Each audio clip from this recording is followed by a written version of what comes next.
नमस्कार दोस्तों। आज हम बात करेंगे मैक्रोस के बारे में। ये मेरे से काफ़ी बार टॉपिक पूछा जाता है एक्सेल की ट्रेनिंग्स में।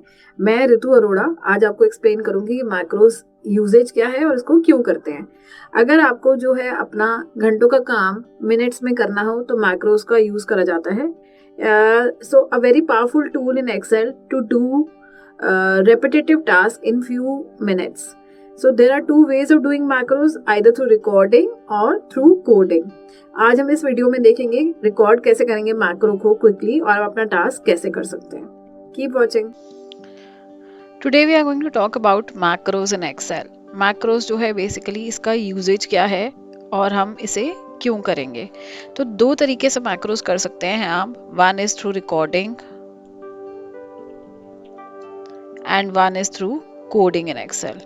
रिकॉर्डिंग का यूजेज है जब भी आपके पास कोई रिपीट टास्क होता है उसके लिए हम मैक्रो को रिकॉर्ड कर सकते हैं और आप फिर उसको आप नंबर ऑफ टाइम्स रन कर सकते हो। Coding generally people use like for using the automation. So coding की जो लैंग्वेज यूज करी जाती है वो करी जाती है VBA, visual basic for application.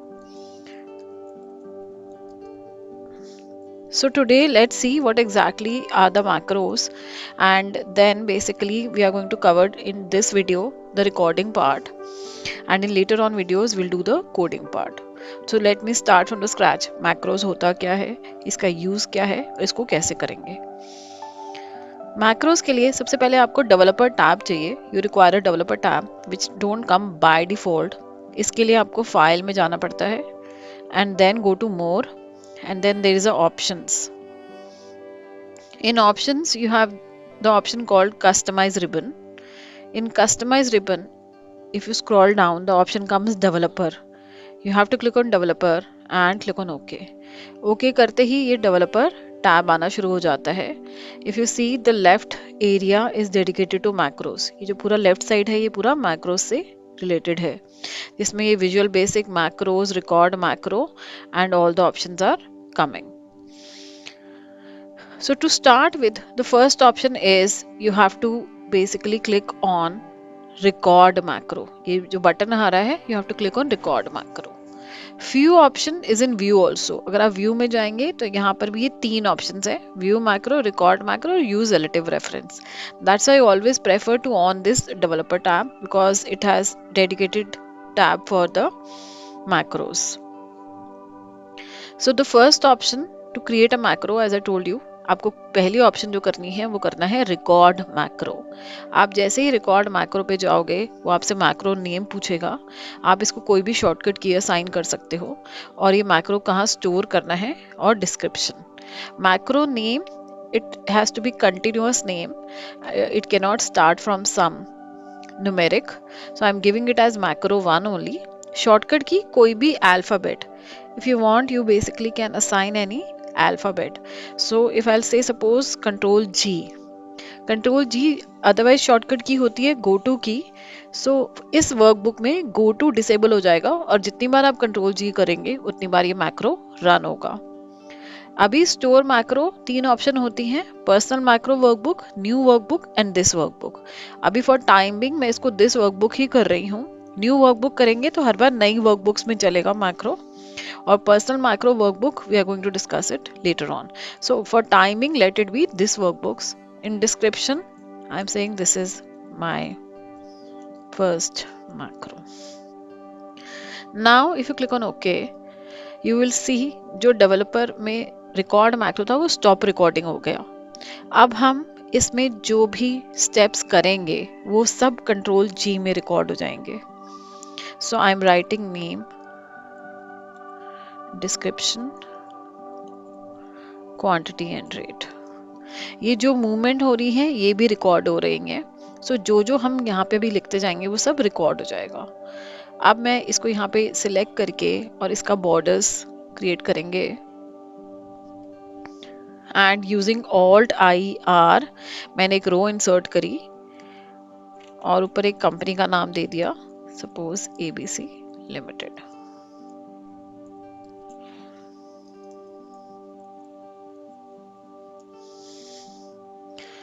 अभी फर्स्ट मैक्रो में हम इतना ही कर रहे हैं, अदरवाइज आप जो जो स्टेप्स करेंगे आप कुछ भी अप्लाई कर सकते हैं, कंडीशनल फॉर्मेटिंग लगा सकते हैं, इसके दौरान कोई भी फॉर्मूलाज लिख सकते हैं.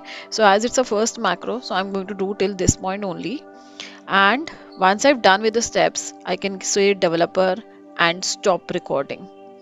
Stop recording करते ही ये मैक्रो मेरा स्टॉप हो गया और हमारा मैक्रो रिकॉर्ड हो गया.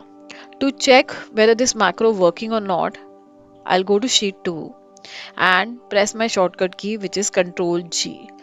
As soon as I press Control G, आप देखेंगे ABC Limited लिखकर आ गया फर्स्ट रो में और नेम और डिस्क्रिप्शन क्वांटिटी रेट का पूरा डेटा बनकर जो है स्ट्रक्चर बनकर आ गया.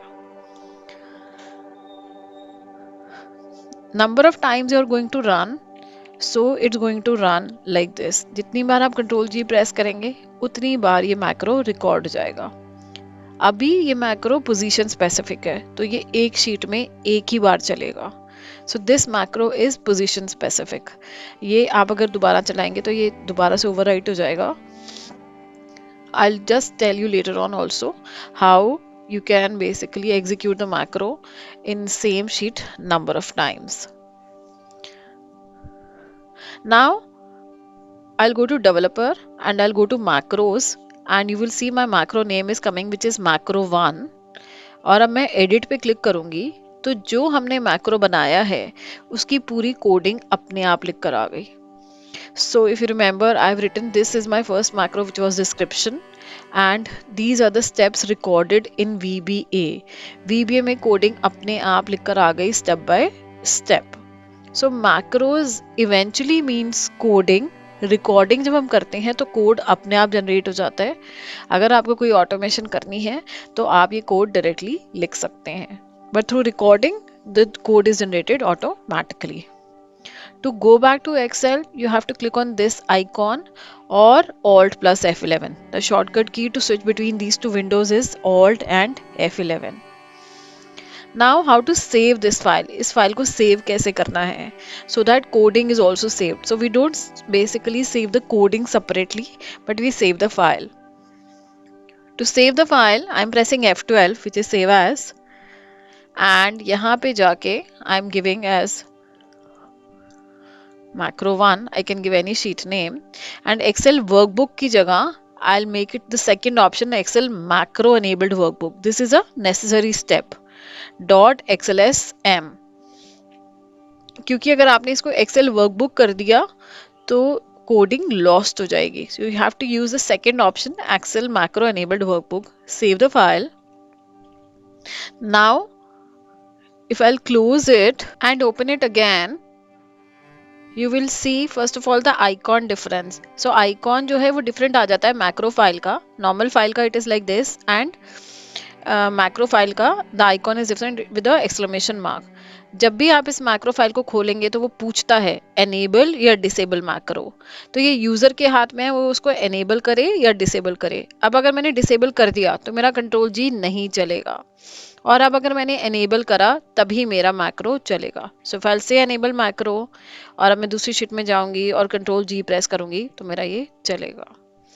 अगर ये मैक्रो की कोडिंग खुली हुई है, अगर ये फाइल खुली हुई है और मैं किसी और फाइल में जाती हूँ एंड यहाँ पे if I press control G, so it works here also. सो अगर आप उसको नीचे कोडिंग मिल रही है तो ये सारी दूसरी फाइल्स में भी चलेगा. The prerequisite is this file should be open जहाँ पे आपने ये कोडिंग जनरेट करी है. I hope you guys are going to like this video. If you have any query, please ask me in the comment. In the next video, I'm going to talk about relative reference in macros जहाँ पे हम ये जो macro एक ही sheet में बहुत बार execute कर सकते हैं. Thank you. Stay connected.